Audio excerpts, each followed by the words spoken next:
Welcome to Hatman Strikes Back Daily Boxing News. Now, somebody posted this in my Element group the other day, and it is interesting but also disappointing. As you can see here, it says, WBC middleweight champion Carlos Adames says that he was not allowed to board his plane to Saudi Arabia because they, quote, will not allow him in Saudi Arabia. Adames is set to defend his middleweight title against Hamzah Sheeraz as part of Turki Al Sheikh's February 22nd Riyadh season event. Riyadh season event organizers did not approve Adames for entry into the kingdom for the customary 2 weeks out that most fighters use to get acclimated to a country like Saudi. It must be noted that the lead promoter for the event is Sheeraz's promoter Frank Warren. Adames is represented by the PBC platform. Carlos Adames said, I tried to board the plane to Saudi Arabia, but I am banned from getting on because they will not allow me to enter Saudi Arabia. My manager told me that they said I could not enter Saudi Arabia before the date they decided. My team bought our tickets on their own and they let my team pass, but I cannot pass. I'm stranded waiting at the Las Vegas airport. All right, those are the words of Carlos Adames. Now, this situation is very different to when a fighter, let's say, can't get into the United States or can't get into the UK because of some visa issue. Because most boxing events, the vast majority of them in the UK or America, are not staged, are not put on by the government. The government have basically no involvement in boxing shows in the UK and in America. I mean, in America, the state athletic commissions, I guess, are government, right? But beyond that, in terms of the promotion and so on and so forth, handling the logistics and what have you, that's all done by private entities, private promotional companies. They've got nothing to do with government. And so, as I say, let's say a fighter wants to enter the United States from a foreign country, but there's a visa issue. That's not something that the promoter can necessarily sort out. They don't necessarily have enough pull with the American government to be able to get it expedited. I mean, in some instances they might, but there's no guarantee. But in Saudi Arabia, these Riyadh season shows are literally being put on by the Saudi government. And Saudi, of course, is an absolute monarchy. And I've lived out in the Middle East before for several years. I know how things go out there. When the government wants something done, it gets done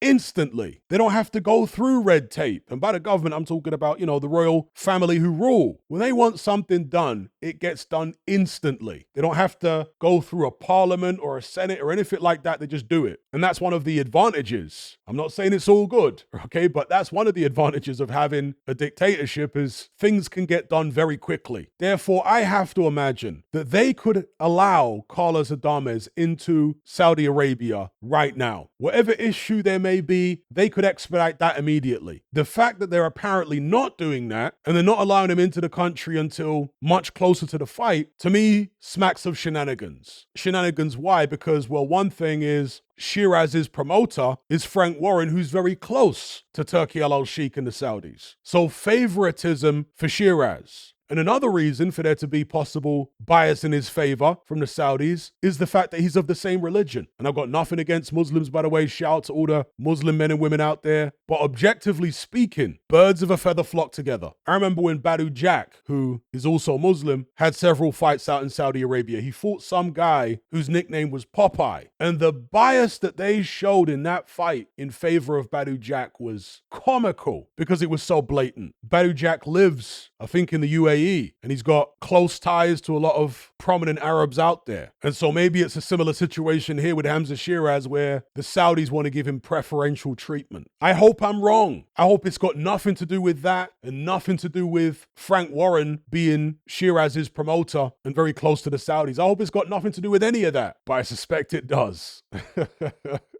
Hopefully, Adames has taken necessary measures to compensate for this issue, as in adjusting his body clock while he's still in Vegas, getting on Saudi time before he makes the journey. And in fact, he doesn't even need to stay in Vegas, does he? He could just fly somewhere closer to Saudi. He could even fly to the UK if he can get the paperwork sorted for that, because the time difference between the UK and Saudi is only like 3 hours or something. Obviously, the climate is very different, but yeah, he could do something like that. Fly to a different country before then going to Saudi, if that's doable. We're assuming there are no other weird stipulations that prevent him from even leaving the United States, in the contract he has for this fight. So disappointing to read that Adames is having this issue. I always like a level playing field for all fights, but shenanigans, unfortunately, are commonplace in boxing. So it is what it is. Let me know what you guys think about this situation in the comment section below. Hopefully by the time this video goes out, it's actually been resolved, and I'm sure if it has, you guys will let me know. But for the meantime, make sure you like this video, share it, and subscribe if you haven't done so already. I'll catch you on the next one. I'm out.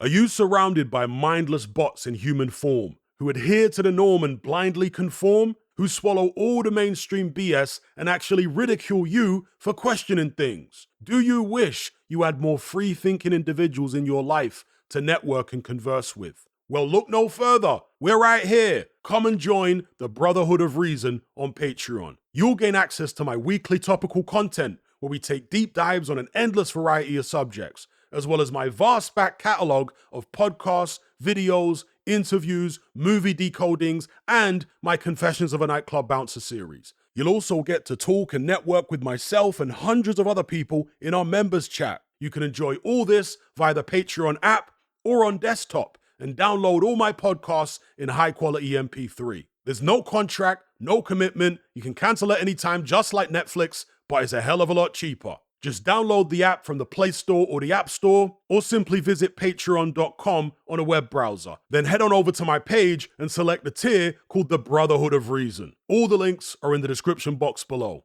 And just a quick money-saving tip for Apple users. If you purchase your Patreon subscription on the desktop site or on Android, then you'll avoid the ridiculous 30% fee that Apple charges for purchases made on the iOS app. So if you're on iPhone or iPad, save yourself some money by buying your subscription on the actual Patreon website or on Android, because it's a lot cheaper. Once you've made that initial purchase, you can then use the Patreon app on your iPhone or iPad thereafter to access and enjoy your content as normal.